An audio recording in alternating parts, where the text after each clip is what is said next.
All right, so part one of this online lecture is going to be on Monte Alban and the Zapotec state, another classic period state that emerges around the same time as Teotihuacan. And part two is going to focus on the collapse of these two highland Mesoamerica states. We haven't quite got to the Maya state yet.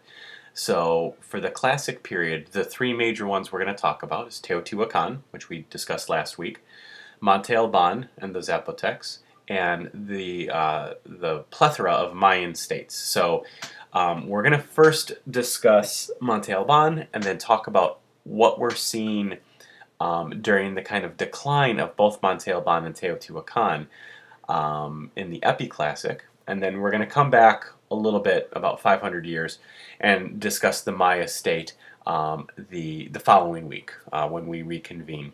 So let's get to it. So Monte Alban is in the Valley of Oaxaca, and here it is. So west of the Isthmus of Tehuantepec, in the kind of the southern highlands. So south of the Basin of Mexico, but you can kind of see the topographical divide, still very much in the highlands. And this is one of the, just to recap, the areas that we see early on, these very complex chiefdoms emerge.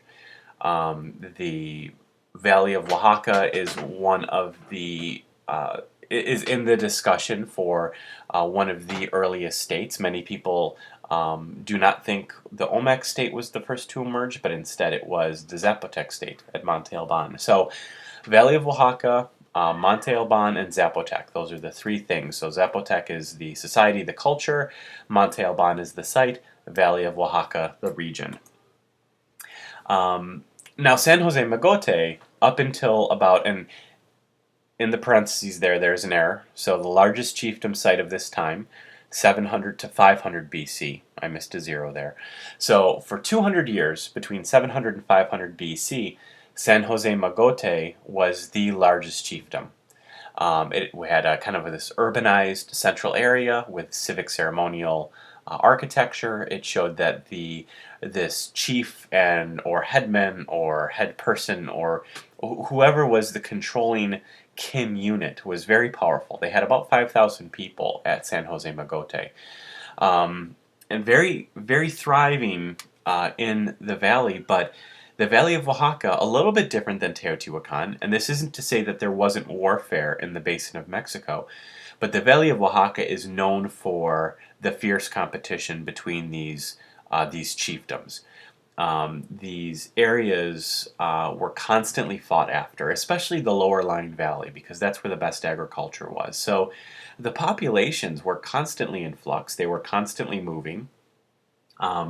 And this is long periods, centuries of warfare that would be carried out between these chiefdoms. And so what we have is right around, and this initial image up here, this is a 3D image of population. So you can see the Valley of Oaxaca as outlined by the black outline there. It has three different arms. And to the north is San Jose Mogote, which you can tell by the population peak is the largest. And so each of these, there are, one or two potentially chiefdoms that kind of, ruled over each of these arms. San Jose Mogote was by far the largest in the valley up until 500 BC. This image here now shows San Jose Mogote is still there, but Monte Alban is by far the largest site, and that happens right around 500 BC. So on the left, you'll see these phases. These are the local phases that archaeologists use. You do not have to copy them down. Don't worry about it. This is just a timeline to kind of help keep things in check for us, because it's useful to see what happens as we progress. So there is a shift in power. Monte Alban conquers San Jose Mogote, and now is centrally located, which is very interesting because we never had a very large center that's centrally located. So it shows that they're positioning themselves. The elites here are positioning themselves, now still a chiefdom, but to try to conquer the entire valley. It takes a little while. 100 years after Monte Alban becomes the largest site in the Valley of Oaxaca, they reach about 5,000 plus people. Around 200 BC, Monte Alban reaches 17,000 people. So it's definitely getting towards the beginnings of a state. So 200 BC is pretty early, because remember that by this time, Teotihuacan was still a smaller chiefdom. Because it wasn't until about 50 BC that we see the shift in population between 50 and 0. So very early on, Monte Alban is making the case that that they are an emerging state. Not quite there yet, but still pretty early. Some of the changes that we see in Monte Alban, due to its location, we see intensive agriculture start early. They have intensified the land, right? We've talked about this term. So we've talked about irrigation. They have set in permanent irrigation, as well as terracing. Now, we've talked a little bit about terracing as well, where they have created a stepped system on the side of these hills. And so, this requires an enormous amount of labor. It may not seem like a lot, but it is. It is heavy landscape modification. But it increases your carrying capacity because you can now plant in different areas, in more marginal areas. I mean, literally on the side of a hill or a mountain. And you can use the gravitational pull so that when there's rain, the rain will go down to these terraces, and you can, with irrigation, pretty much control the flow as it goes into certain terraces. So early on, we see Monte Alban take advantage of this. We also see early on a very diverse economy. Much earlier than Teotihuacan, they have craft specialists, especially in pottery. They're very well known for their pottery, and so it's a pretty diverse economy earlier on. They also had urbanism early on. They had 3 barrios. Remember, we talked about these apartment groups. It was thought that each of these barrios represented an arm of the valley, and so that you had they were embassies, so to speak. You also had this main plaza, which you can see the image of there, and unfortunately my image cut off that last point, but that's this public architecture, which of course you can tell. They very much heavily modified the landscape. That is actually not the original surface of the top of that hill. They dug down into it to create a sub plaza, sunken plaza. So they started with this very large scale monumental architecture, and so very much showing a very large complex chiefdom by right around 200 BC. This image was taken, I want to say, in the 19 teens. This is what Monte Alban looked like upon first discovery. And so you can see all the many different pyramids and mounds, but this is pretty typical of what most of these sites looked like. Especially under the Spanish, we're talking about centuries of rule where these sites were very purposefully forgotten. So we can see the larger pyramid to believe that's the north there, and then later still there's some vegetation there, but you can see them starting to uncover parts of the site. And I believe that it was at this point we start seeing some of the reconstruction. I believe this is in the 40s and the 50s, and until we have kind of something like this today. And so part of it hasn't been reconstructed, but that's fine. We get a sense of it's a very large site, and you can see all the people by scale, located literally on the top of a mountain. And you can just get a sense from all of these images I just showed you. This is a very mountainous terrain, very beautiful country there. And another very well known, and we talked a little bit about the danzantes, the dancers, originally thought of as an art form. But actually, as it turns out, once we've cracked their hieroglyphic code and we can read what they were saying, it was more propaganda. These were images of individuals that were killed or captured, and then later sacrificed. Most of these were people captured during warfare. And so this really was a show of military strength and political power. Just in Monte Alban alone, I think we have over 300 of them. So impressive carving, impressive art forms, but the art takes a secondary role in that it is political propaganda. Now, Monte Alban by 300 BC is considered a primate center. Primate meaning primary.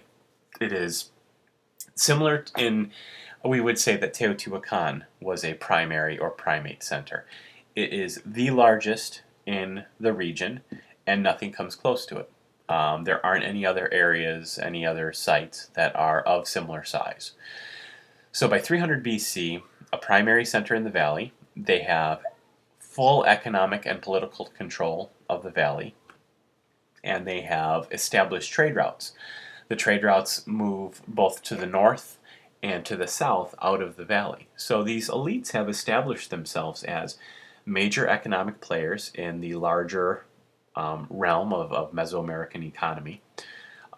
They had economic power, they had military power, and that's really where they derived their political power from as well. So, we talked about, and this is going to be an important thing that we will discuss, especially for the exam. How do these elites get power? Because this also has a strong correlation with how does the state emerge. With Monte Alban and the Zapotecs, because there was so much warfare and conflict, one would imagine that the state that emerges out of the Valley of Oaxaca is going to be militarily strong. They have a pretty firm grasp on the people and the labor, and they control very skilled warriors, and so that gives you a certain amount of power, and that's how they rule. That's how you create a state.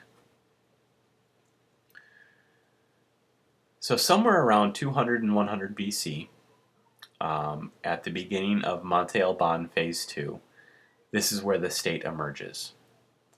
How do we know that there's a state? Well, there are four main factors. And some of these you've heard from both Teotihuacan and the Olmec. We see uniform artifacts. We see the similar artifacts, similar artifact styles, iconography, manufacturing, production. We see these artifacts all of a sudden pop up everywhere, not just in the Valley of Oaxaca, but elsewhere outside of the valley. So that's a big deal, because it shows that they have influence and control through the economy. So the artifacts are a good indicator. The settlement system is one too. Remember, we've talked about that a state reflects a three-tier hierarchy. We get that in the Valley of Oaxaca, where Monte Alban is the number one, the capital, the primary center. We have about three secondary centers. Each one is located in one of the three arms of the valley. And then we have tertiary centers. And I think we would even say this is a four-tier hierarchy. We have another fourth level with smaller villages. So we see the site hierarchy emerge, and that too is a very good indication that there is a state. Also, the writing system. We can read the hieroglyphic writing. We see that the Zapotec writing system emerges throughout the valley and outside of the valley. In many cases, like we talked about in the lecture on the intellectual traditions, they are using that writing system to give places names. But when it's written in the Zapotec writing system, everybody knows what that means. It means that the Zapotec controls this site. So, and this would be written on the stela that are throughout the region. So, another important feature. And then the architecture, similar architectural style, similar to what we talked about with Teotihuacan. So we see these similarities not just in one or two sites, but they're regional. They're things that emerge on a region, on a much larger area.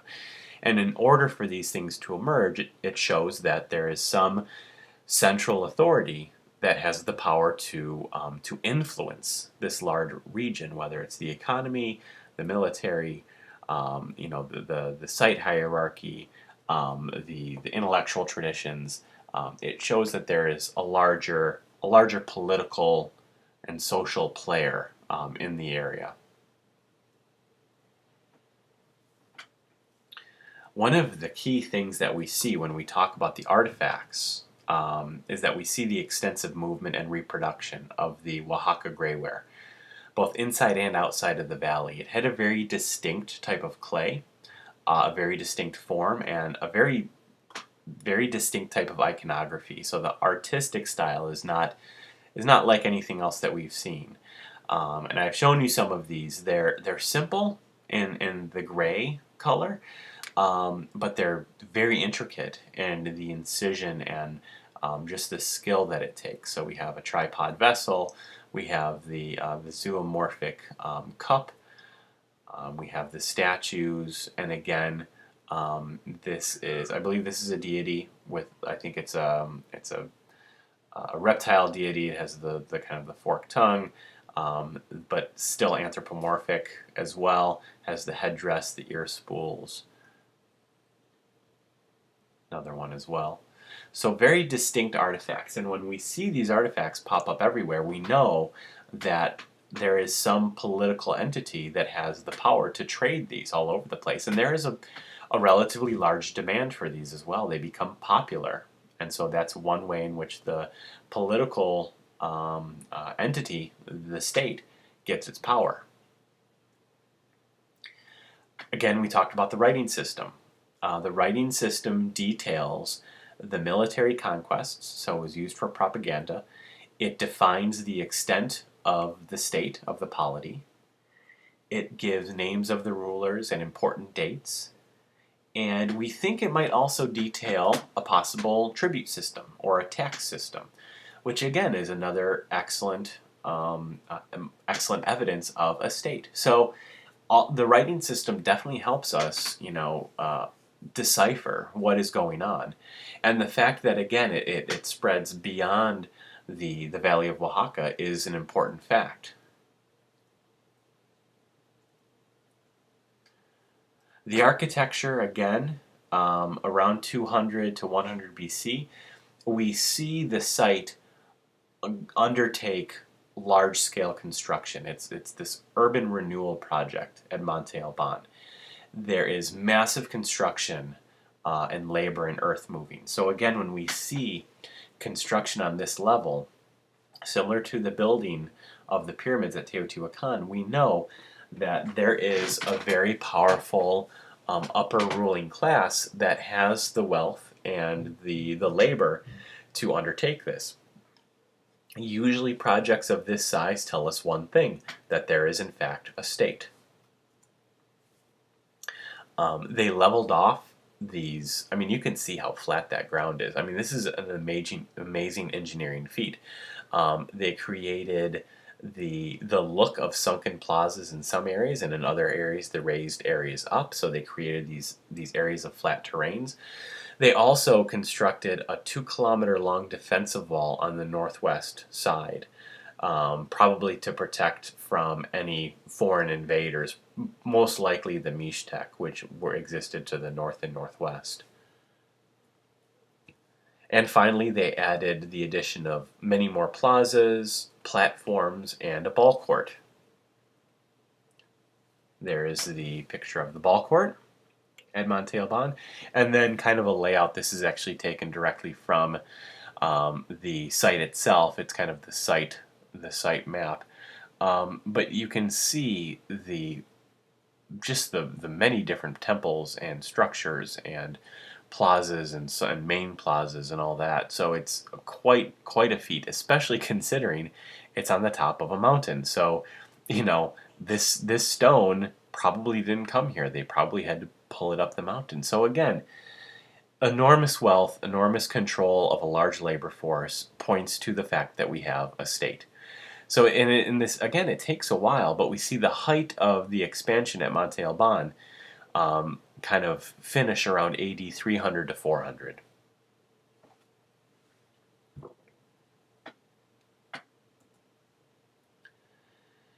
Regarding the settlement system, another factor that we see a state. We see a distinct hierarchy emerge by 100 BC. And it develops, it takes a while, 600 years, but eventually by AD 500 we see this four-tier hierarchy that I mentioned before. So we have the first tier being the capital. Only one site exists in this category, and that's Monte Alban. The secondary centers, large villages, and small villages. We'll go into a bit more detail right here. So the capital, the first tier, Monte Alban, relatively centrally located. Population at AD 100 of 14,500, reaches 15,000 by AD 500.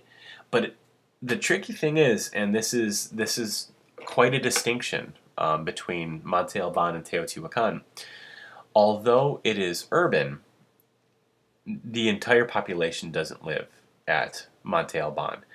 Only the ruling elite lived there. Whereas at Teotihuacan, you had pretty much almost every social class had the ability to and did live at Teotihuacan. Teotihuacan also controlled the surrounding lake basin, and so the population of the state was much larger. But the site of Monte Alban itself was only about 15,000. But the surrounding area that they controlled had a much higher population. So only the ruling elites lived at Monte Alban. It was more of a ceremonial center. It wasn't really a hub for the economy, like Teotihuacan was. And we only see the largest and the grandest architecture and public buildings exist at Monte Alban. So it was very much the center of the ritual and ceremony of the Zapotec state. But their economy existed in other spaces, in other sites. The secondary centers, there were three of them: San Jose Mogote, Dainzhu, and SMT 23. They hadn't come up with a spiffy name yet for that one. So these three secondary centers are equally impressive, but still not on the level of Monte Alban. So these only had populations of 1,000 to 2,000. So impressive architecture. You do have elites living here, but not the ruling elite, not the emperor or queen or king or whomever. The administrative and economic headquarters of the valley were at these three locations. This is where trade flowed in and out of. This is where policy and rules and tribute flowed in and out of. So these were very much more functioning in terms of state politics and the state economy, more so than Monte Alban. They had public architecture similar to Monte Alban, but not anywhere near the scale or the size. Because again, elites lived there, but not the ruling elites. And then this was very strategic. You had one major center, each of these secondary centers. You can tell San Jose Mogote is in the north, Dainzhu is in the east, and then in the southwest was SMT 23, which I don't have the exact location on here. But again, this is on purpose. This is strategic. So you have each of these secondary centers is the administrative center that rules their respective arms of the valley, with Monte Alban overseeing all three of them. And then on the third tier, you had larger villages, which had anywhere between 200 to 1,000 people. We estimate there are about 30 of these. and these surrounded the second tier centers. They had modest public architecture. These represent, what smaller chiefdoms would have looked like about 500 years earlier. This is where the local elites ruled. And so, you might have they weren't necessarily transplants put in power by Monte Alban, but it was the local people, the local lords, still considered kind of middle class, or middle elites, but they took their orders from these secondary centers. And then finally, the fourth tier, which honestly had a good bulk of the population. These small villages, populations of less than 200 people, but there were 400 of these scattered throughout the valley. These were small villages, right? They consisted of several dozen houses, no major public architecture. These were agricultural in nature.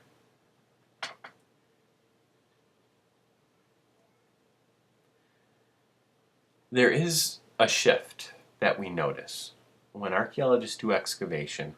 Right around AD 500 to 600, we see that 2/3 of the settlements that we just talked about, and that's a lot of settlements, are being built on hilltop sites, and they are being built in defensive locations. Population continues to spread outward. People start moving to more of the secondary centers. So Monte Alban is losing people. And again, I mean, it was a ritual center. It was a center just for the elites. And so they didn't necessarily have that large attraction that Teotihuacan had as this major economic hub for craft specialists and for trade. So the secondary centers are the ones that start to grow in population, and the population in general starts to move south. They're starting to move away from Monte Alban. And as soon as you see movement, as soon as you see the population migrate away from the center, just as they did in Teotihuacan, that's cause for concern. That is quite literally the elites losing power because they are losing their labor force. The decline comes somewhere around AD 750. We notice that there isn't enough power or wealth or labor to upkeep these very large buildings at Monte Alban. They begin to crumble. The elites are fleeing to other centers. They basically abandon Monte Alban. Monte Alban becomes a necropolis. It is a center where people are buried, but that's it. The terraces around the area are still being farmed, but for the most part, the Monte Alban is mostly abandoned. So, we're going to talk about this in part 2, in the second video that I'm going to discuss. But there are linkages here. There are linkages between what happens in the decline of Monte Alban and what happens in the decline of Teotihuacan. And both of these major sites, major states, emerge Monte Alban a little bit earlier, but they come about at the same time, and they both decline very close to each other as far as time is concerned. So we'll talk about why that is. But that is the end of part 1 on Monte Alban and the Zapotecs.